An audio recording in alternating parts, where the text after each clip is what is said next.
Job's friends were right. If you read the book of Job, it talks about how Job went through all of this suffering, and Job's friends were coming up with things that you could that they would imagine would be the cause of why Job is going through this. Some of their responses was, well, it was probably because you sinned, or maybe it's because you need to be humbled, and this is God's way of humbling you. But if you read carefully into the text, their theology is spot on. They were saying things like God judges the wicked and he blesses the righteous, which is biblically sound. You read through the entire book, their theology and their understanding of God was pretty accurate.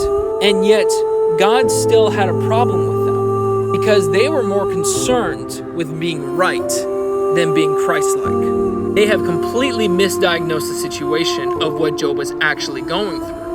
And in turn, they put God in a box and they treated him like an algorithm. If this happens, God responds this way. If this happens, then God responds this way. Not even realizing that God is a person.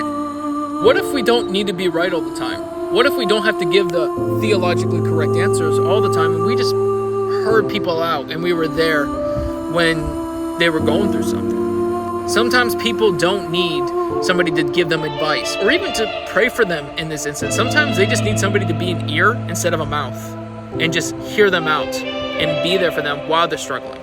Remember in John 11, the shortest verse in the Bible, Jesus wept? That's how he ministered to Mary Magdalene. He just cried with her. It is that simple.